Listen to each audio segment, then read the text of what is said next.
Hello friends, welcome back to our channel. तो friends, जैसा कि इकोनॉमिक्स में आपको पार्ट 1 में 60 तक क्वेश्चंस मिले थे, तो चलिए उसके आगे क्वेश्चंस आज देखते हैं। तो पहला क्वेश्चन है कि भारत अधिकतम विदेशी मुद्रा किसके निर्यात से कमाता है। ध्यान में रखिएगा, यहाँ पे निर्यात पूछा गया है। तो कपड़ों के निर्यात से भारत सबसे ज़्यादा विदेशी मुद्रा क्या करता है, कमाता है।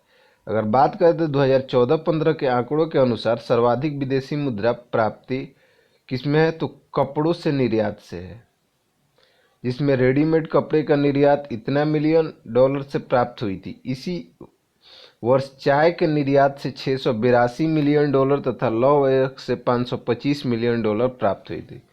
और बात करें 19-20 के अनुसार तो 18 से 19 में अधिकतम विदेशी मुद्रा का अर्जक निर्यात विनिमय वस्तुएं इतना मिलियन डॉलर रही, जो विनिमय वस्तुओं की श्रेणी में सर्वाधिक विदेशी मुद्रा अर्जक मत क्रमशः मशीनरी, परिवहन और धातु निर्माण तथा जेम्स एंड द ज्वेलरी रहे।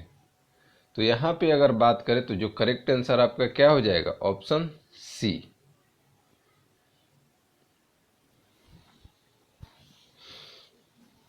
अगर विनिर्मित वस्तुएं आपको ऑप्शन में मिल जाता तो वो आपका आंसर करेक्ट हो जाता। नंदीग्राम क्षेत्र में सेज नीति के अंतर्गत किस समूह की अनुमति दी गई थी, तो सलीम समूह। अब ये बात करते हैं कि सलीम समूह क्या होता है। तो पश्चिम बंगाल के नंदीग्राम क्षेत्र में सेज नीति के अंतर्गत सलीम समूह को विशेष तौर से जेम्स एंड ज्वेलरी के लिए अनुमति दी गई थी। अगला क्वेश्चन है कि निम्नलिखित में से किस वर्षों में व्यापार संतुलन भारत के लिए अनुकूल था। तो व्यापार संतुलन भारत के लिए अनुकूल माना जाता है 1972, 73 और 76, 77। ऑप्शन बी आपका करेक्ट है। नेक्स्ट क्वेश्चन है कि नई मुद्रा यूरो किस वर्ष से प्रारंभ की गई। तो नई मुद्रा यूरो 1999 से प्रारंभ की गई थी। ऑप्शन डी आपका सही है। 1 जनवरी 1999 से प्रचलन में यूरोपीय संघ की एकल मुद्रा यूरो, जिसको 1 जनवरी 2002 से यह वास्तव में चलन में है। लेकिन अगर आपसे पूछा जाए तो आपको क्या कहना है, 1999 से ही इसकी शुरुआत हुई थी। और कितने देशों के द्वारा अपनाया गया था, तो 19 देशों के द्वारा अपनाया गया। रुपयों की परिवर्तनीयता का तात्पर्य है। तो रुपयों की परिवर्तनीय का तात्पर्य क्या हो जाएगा, रुपये नोटों के बदले सोना प्राप्त करना, बिल्कुल नहीं। रुपयों के मूल्य को बाजार के शक्तियों के द्वारा निर्धारित होने देना, ये भी नहीं। रुपये को अन्य प्रमुख मुद्राओं और अन्य प्रमुख मुद्राओं के रुपयों से मुक्त रूप से परिवर्तित कर देने की अनुमति, यही होता है आपका। ऑप्शन सी ही आपका क्या हो जाएगा, करेक्ट हो जाएगा। क्योंकि अगर बात करें रुपये की परिवर्तनीयता का, तो होता है कि रुपयों के अन्य प्रमुख मुद्राओं और अन्य प्रमुख मुद्राओं को रुपयों में मुक्त रूप से परिवर्तित कर देने की अनुमति।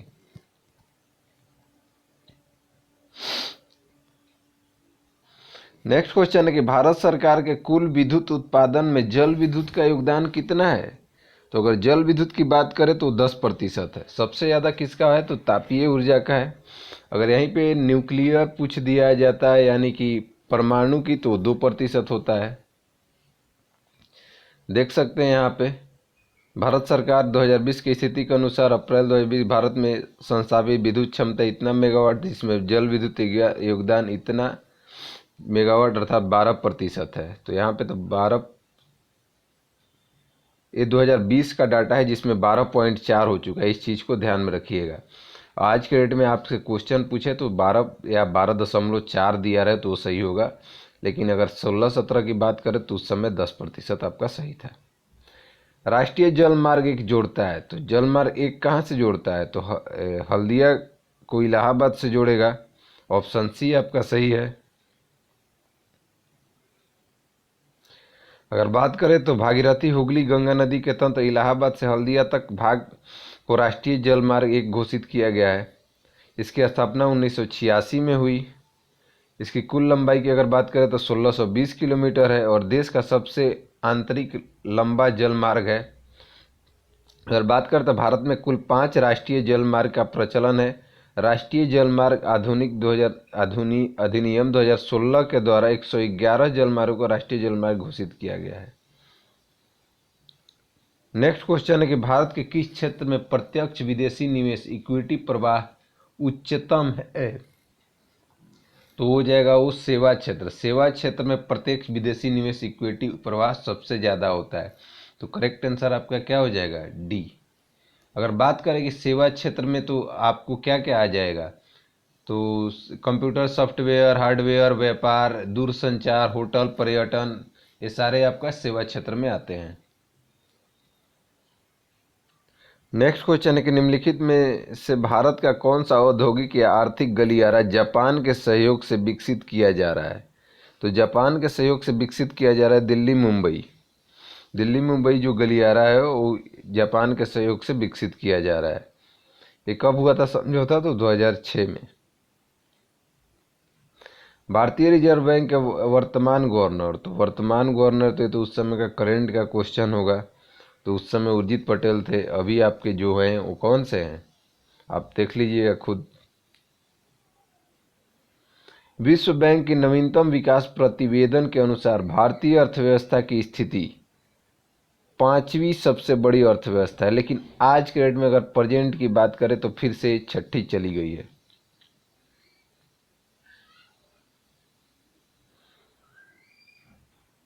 नेक्स्ट क्वेश्चन है कि G15 है, तो G15 क्या है? विश्व के विकासशील देशों का एक संगठन है। ऑप्शन डी आपका करेक्ट है।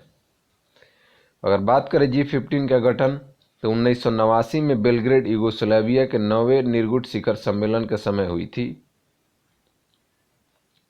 नेक्स्ट क्वेश्चन है इन देशों में से कौन सा एक देश G8 के समूह का सदस्य नहीं है?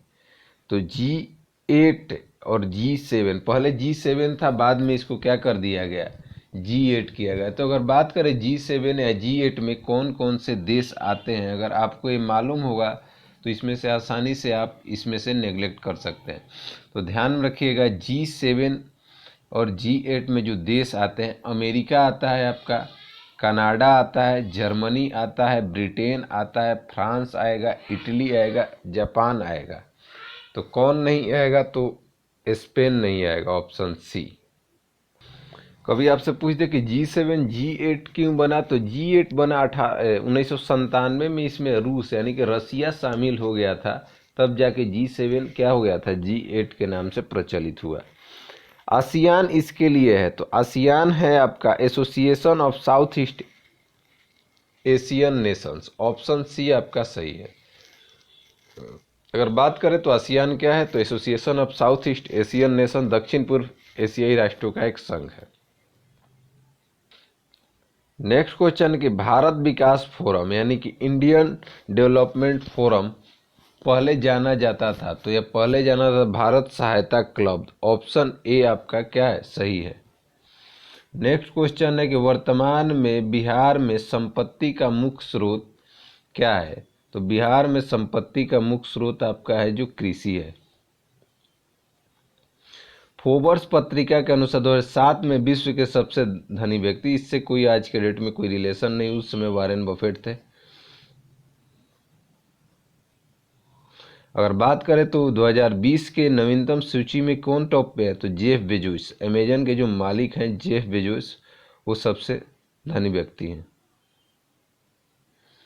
वर्ष 2006 में बिहार का विकासात्मक व्यय इसके कुल व्यय का कितना था?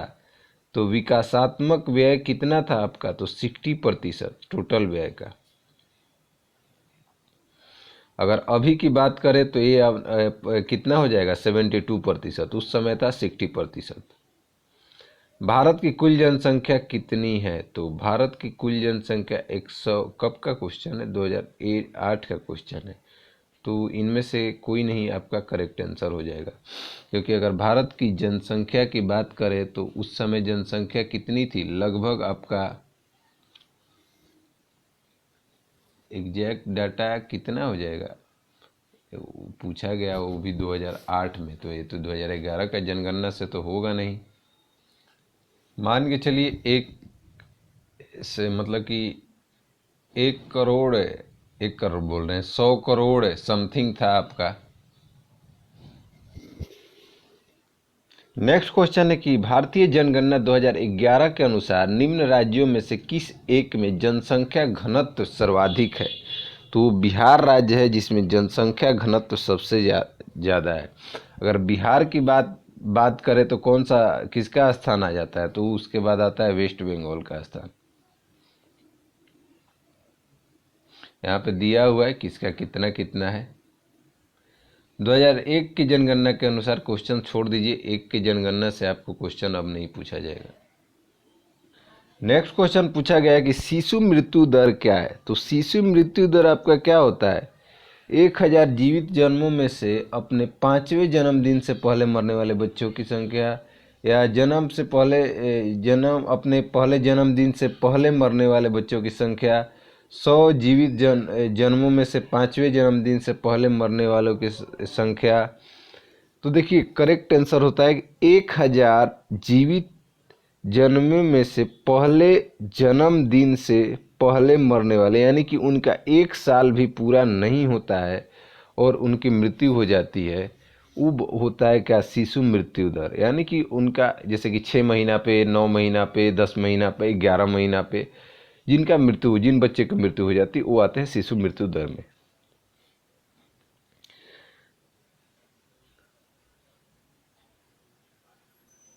नेक्स्ट है कि भारत में 1991 से 2001 में साक्षरता दर वृद्धि, तो वो है 12.6%, लेकिन अब इस क्वेश्चन का कोई अस्तित्व नहीं है बोला जाए तो। जनगणना 2011 के अनुसार भारत में महिला साक्षरता दर थी, तो महिला साक्षरता दर कितना थी भारत में। तो इसमें से देखिए करेक्ट आंसर जो आपको दिया हुआ है, कोई भी इसमें से करेक्ट आंसर नहीं, क्योंकि महिला साक्षरता दर जो था 65.46% थी।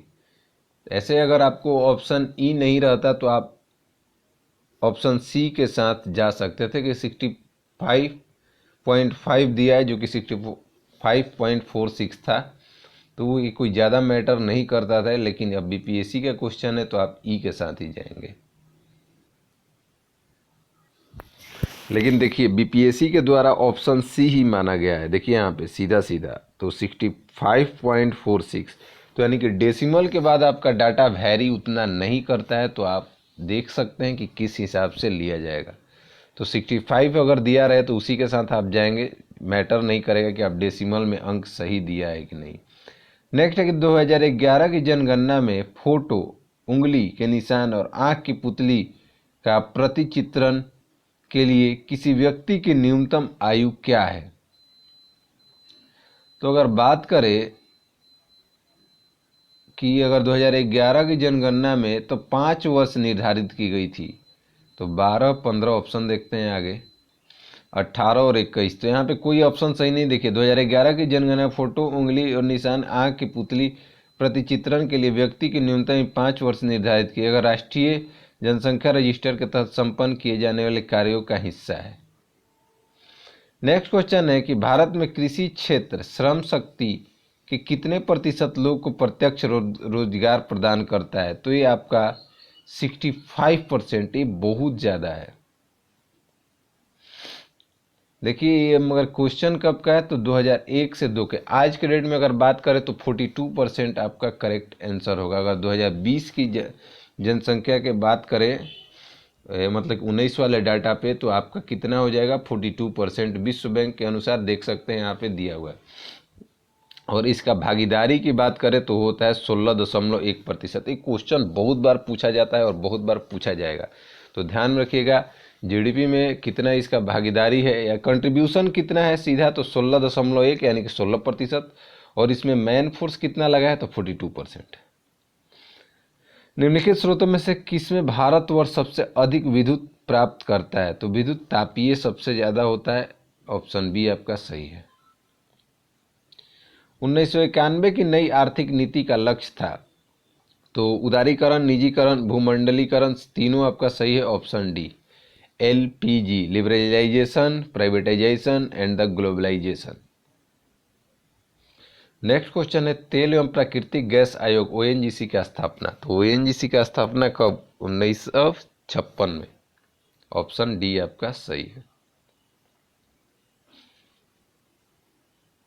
और 1994 में इसका नाम बदलकर क्या कर दिया गया है? प्राकृतिक गैस निगम, तेल और प्राकृतिक गैस निगम, ONGC। तेल एवं प्राकृतिक गैस आयोग था पहले, और उसके बाद में इसको क्या कर दिया गया? प्राकृतिक गैस निगम।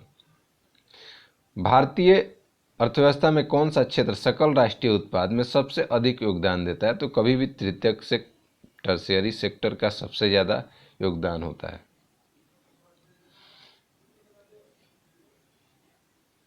कितना है? तो अभी है 57.8%। निम्नलिखित में से भारतीय राष्ट्रीय आय का सबसे मुख्य स्रोत तो क्या है? सेवा क्षेत्र, सर्विस। सापेक्ष निर्धनता, रिलेटिव पॉवर्टी का अर्थ है तो आर्थिक समानताएं। रिलेटिव पॉवर्टी का अर्थ क्या है? तो आर्थिक समानता है। अगर बात करें तो सापेक्ष गरीबी यह स्पष्ट करती है कि विभिन्न आयु वर्गों के बीच कितनी विषमता है। सापेक्ष निर्धनता के मापन हेतु मुख्यतः दो विधियां प्रयोग की जाती है, लॉरेंज वर्क और गुणी गुणांक। तो ये भी क्वेश्चन पूछा जाता है कि लॉरेंज वर्क किसके लिए इस्तेमाल किया जाता है या गुणी गुणांक किसके लिए इस्तेमाल किया जाता है? तो ध्यान रखिएगा, रिलेटिव प्रॉपर्टी सापेक्ष निर्धनता के दर्शाने के लिए।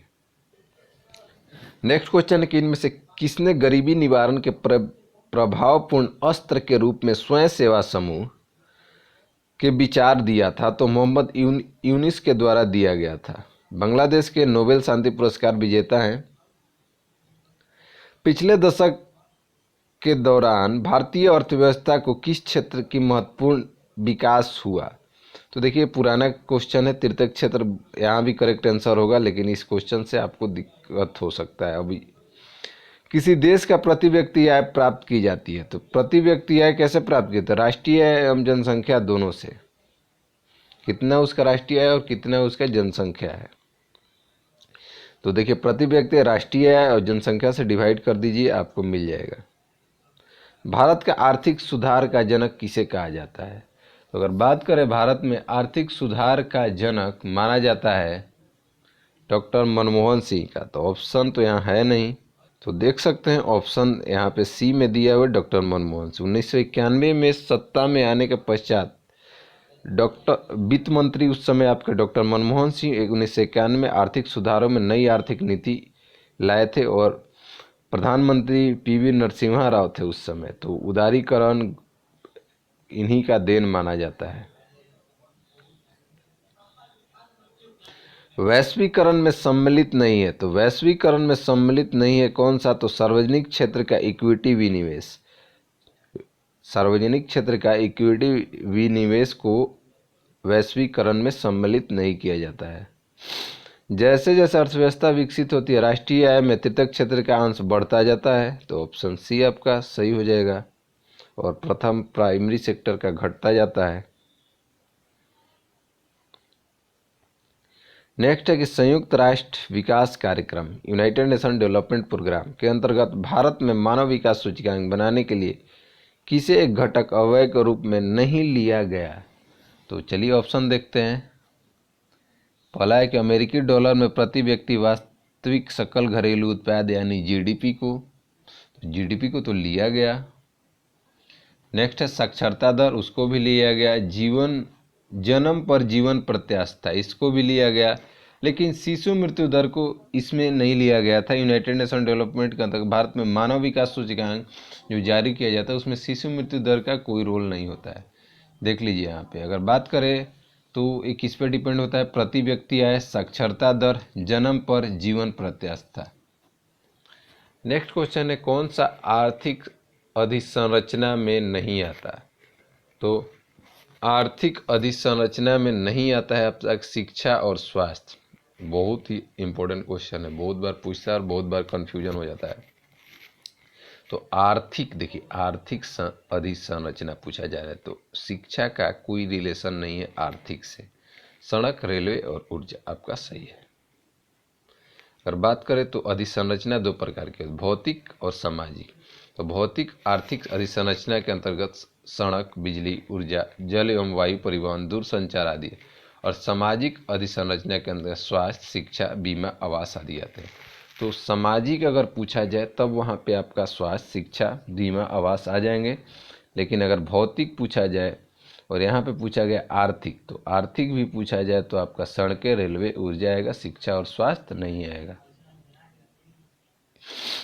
सामाजिक अधिसंरचना में किसे शामिल नहीं किया गया। अब यहाँ पे सामाजिक पूछा गया है तो उसमें आपका तार एवं संचार यानी कि दूर संचार नहीं होगा, ऑप्शन सी आपका सही हो जाएगा।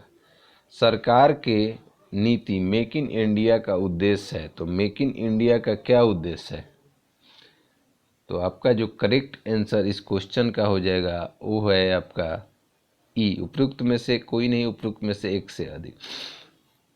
अगर बात करें मेक इन इंडिया कार्यक्रम का उद्देश्य है नौकरशाही के ढीलापन को दूर करना, यानी कि ऑप्शन ए आपका भी सही है, और लाल पीथाशाही को भी हटाना, तो बी भी सही है। विकसित आधारभूत संरचना द्वारा विनिर्माण की लागत कम करना, और उसके बाद बात करें तो उत्पादों के प्रतियोगिता बनाना और ईज ऑफ डूइंग बिजनेस के अनुसार सुधार करना, तो आपका चारों ऑप्शन सही था, इसीलिए करेक्ट आंसर आपका यहाँ पे क्या हो जाएगा ई। नेक्स्ट क्वेश्चन है कि निम्नलिखित में से कौन सा एक औद्योगिक विकास के लिए प्रोत्साहिक नहीं है, तो make in India, ease of doing business, startup India, digital, ये सारे तो औद्योगिक विकास के लिए प्रोत्साहिक हैं, तो जो करेक्ट आंसर हो जाएगा वो आपका कौन सा हो जाएगा 108 का, तो ई हो जाएगा। पूरा ग्रामीण क्षेत्रों में नगरीय सुविधा प्रदान करना प्रारूप किसके द्वारा प्रस्तावित किया गया था, तो ये प्रस्तावित किया गया था एपीजे अब्दुल कलाम के द्वारा। पूरा होता है providing urban amenities in rural areas, full form भी इसका पूछा जा सकता है, तो आप लोग ध्यान में रखेंगे क्या होता है पूरा,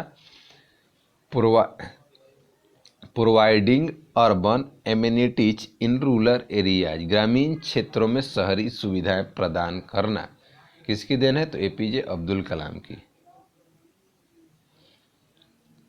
असंगठित क्षेत्र में श्रमिकों के लिए किस उद्देश्य से सामाजिक सुरक्षा योजना शुरू की गई है, तो वृद्धा पेंशन, स्वास्थ्य बीमा, व्यक्तिगत दुर्घटना बीमा, यानी तीनों के लिए तो उपयुक्त सभी आपका सही है। नेक्स्ट है कि प्रधानमंत्री ग्रामोदय योजना का कौन सा अवयव नहीं है, तो प्रधानमंत्री ग्रामोदय योजना का अवयव नहीं है, वो है आपका पोषण। प्राथमिक शिक्षा है, प्राथमिक स्वास्थ्य है, ग्रामीण सड़कें है, जिसमें आपका स्वास्थ्य, शिक्षा, पेयजल, आवास, सड़कें, ग्रामीण विद्युतीकरण आपका है प्रधानमंत्री ग्रामीण रोजगार योजना में, लेकिन पोषण इसमें शामिल नहीं है। नेक्स्ट क्वेश्चन है कि आपको बताना है कि समेकित ग्रामीण विकास कार्यक्रम जैसे अन्य कार्यक्रमों को उतनी सफलता मिली जितनी आशा की जाती, केंद्रीय ढांचे के कारण कार्यान्वयन अपर्याप्त रहा। देखिए क्वेश्चन 2005 का है, तो इस क्वेश्चन को आप लोग छोड़ दीजिए, कोई इशू नहीं है। नेक्स्ट क्वेश्चन है कि आईआरडीपी का मुख्य उद्देश्य तो क्या है, तो ग्रामीण विकास एवं निर्धनता निवारण, ऑप्शन डी आपका सही है। तो अगर बात करें आईआरडीपी का, तो इंटीग्रेटेड रूरल डेवलपमेंट प्रोग्राम की शुरुआत हुई थी छठी पंचवर्षीय योजना में 1980 में। नेक्स्ट है कि भारत सरकार द्वारा समुदाय विकास योजना की शुरुआत किया गया था 2 अक्टूबर 1952 को। सामुदायिक विकास योजना कब, तो 2 अक्टूबर 1952 को।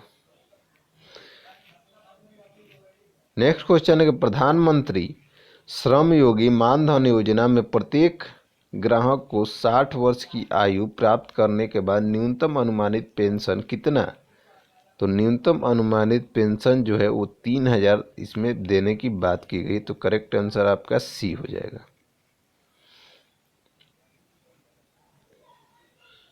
निम्नलिखित में से कौन सा एक मनरेगा का उद्देश्य है, तो अगर बात करें मनरेगा की उद्देश्य का इसमें से, तो परिसंपत्तियों का निर्माण करना, सूक्ष्म सिंचाई प्रोत्साहित, जल प्रबंधन आपका मनरेगा का एक उद्देश्य आता है, तो ऑप्शन सी ही आपका। मगर बात करें मनरेगा में तो सारा आ जाएगा, तो और देख लेते हैं ऑप्शन, तो इसका करेक्ट आंसर आपका ई हो जाएगा, क्योंकि देखिए इसमें बहुत सारा काम आता है, सड़कें, नहरों, तालाब, कुओं जैसे टिकाऊ साधन का निर्माण किया जाता है। तटबंधों का निर्माण, मरम्मत, भूमि समतल, वृक्षारोपण, जल संरक्षण, संचयन, बाढ़ नियंत्रण, 100 दिन कार्य देने के लिए बात किया जाता है मनरेगा में। भारत में सबसे अधिक गेहूं उत्पादक राज्य तो है उत्तर प्रदेश आपका। भारतीय अर्थव्यवस्था में संयुक्त क्षेत्र का क्या अभिप्राय है? तो किसी उद्यम में सरकारी एवं निजी क्षेत्र दोनों का सम्मिलित स्वामित्व होता है। आपका क्या? संयुक्त क्षेत्र, ऑप्शन डी। नेक्स्ट क्वेश्चन है कि हरित क्रांति की सफलता निम्नलिखित की उपलब्धता पर निर्भर है। तो बीजों की उच्च पैदावार पर निर्भर है। तो ऑप्शन ए आपका बिल्कुल सही है। नेक्स्ट क्वेश्चन है कि विभाजन के कारण भारत का कौन सा उद्योग सबसे बुरी तरह प्रभावित हुआ? तो वह है जूट और रुई। अगर बात करें तो भारत में आधुनिक जूट लगभग 163 वर्ष पुराना 1855 में श्री रामपुर के निकट डिसरा नामक स्थान पर पहली जूट मिल स्थापित की गई और 75 में 16 जूट मिलें हो गई थी। लेकिन अगर जबकि कपास उत्पादन 40% क्षेत्र पश्चिमी पाकिस्तान में चला गया था। इसी के कारण मतलब विभाजन के बाद बहुत ज़्यादा इस पे असर देखने को मिला था। भारत में किस उद्योग में सर्वाधिक लोग कार्यरत हैं? तो कपड़े उद्योग में अगर देखा जाए तो आपका सबसे ज़्यादा है। भारत में सबसे प्राचीन और बृहत्तम स्तरीय उद्योग है तो वह है आपका कपास, ऑप्शन सी।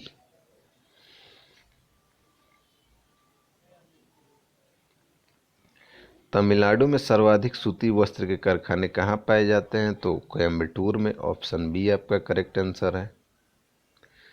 मोड वैट जो अप्रैल 2001 में कार्यान्वित होगा प्रतिस्थापित करता है। तो अब तो इसका भी कोई वैल्यू नहीं है। चलिए जान लेते हैं क्या है। तो मोड वैट जो है मॉडिफाइड वैल्यू एडेड टैक्स है। इसका विनिर्माण क्षेत्र के उत्पादन अर्थात औद्योगिक उत्पादों पर आरोपित की गई है। केंद्रीय उत्पाद शुल्क जिसमें उत्पाद द्वारा मध्यवर्ती आगत पर चुकाए गए करों को घटाने यानी डिडक्शन की व्यवस्था थी। अगर बात करें 1 जुलाई 2017 से तो जीएसटी लागू कर दिया गया। तो इन सारे टैक्सों से आपको भी थोड़ा राहत मिला याद करने से। कपास उद्योग जिन कच्चे मालों पर आश्रित है वे हैं। तो भारहास्य मूलक, ऑप्शन ए। कॉटन इंडस्ट्री में प्रयुक्त आगत कपास, जूट, ऊन आदि भारहास्य मूलक प्रकृति के होते हैं। किसके होते हैं? भारहास्य मूलक प्रकृति के। इन कच्चे मालों का प्रारंभिक अवस्था में भार अधिक होता है और इनके भार में निश्चित अवधि तक कमी आती है। इस अवधि के पश्चात ही अपने मूल को स्वरूप में आते हैं। नेक्स्ट क्वेश्चन है कि निम्नलिखित कथनों में से मनन कीजिए और नीचे दिए गए कूट का प्रयोग सही करें। तो बोला जा रहा है कथन में कि गत सदी के 80 दशकांत तक भारतीय उद्योग ने उपभोक्ता वस्तु उद्योग एवं मूलभूत पूंजीगत वस्तु उद्योग की ओर संरचनात्मक हस्तांतरण की स्पष्ट प्रवृत्ति को परिलक्षित किया। अब कारण में बात किया जा रहा है कि इस अवधि के दौरान उपभोक्ता वस्तुओं की मांग में कमी आई।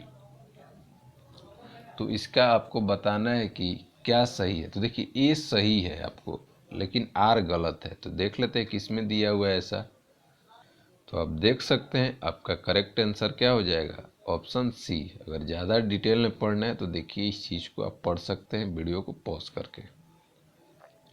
भारत में कोर उद्योग क्या है? तो कोर उद्योग आपका विद्युत, कोयला, पेट्रोलियम यानी कि सभी आ जाएंगे।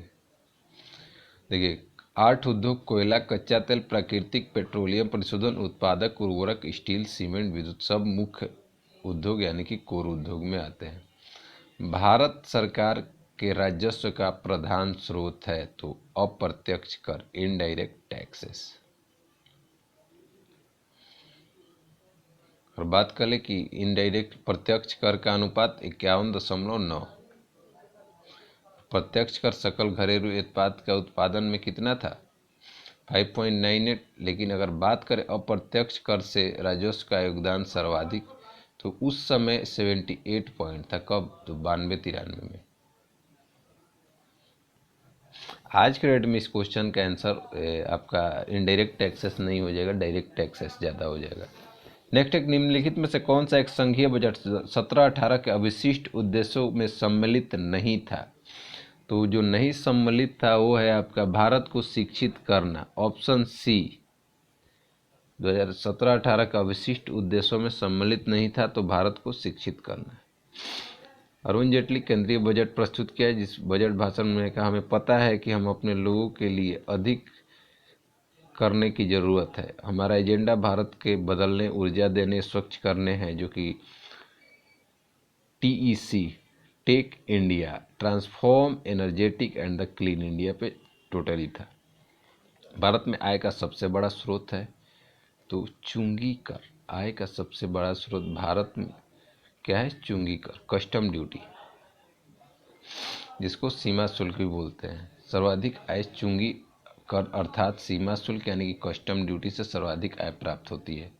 2020-21 के अनुसार भारत सरकार की आय का सबसे बड़ा स्रोत क्रमशः उधार एवं अन्य देय 20%, GST निगम 18% तथा आयकर 17%। भारत में राज्य सरकारों के लिए आय का सबसे महत्वपूर्ण स्रोत होता है बिक्री कर यानी कि सेल टैक्स।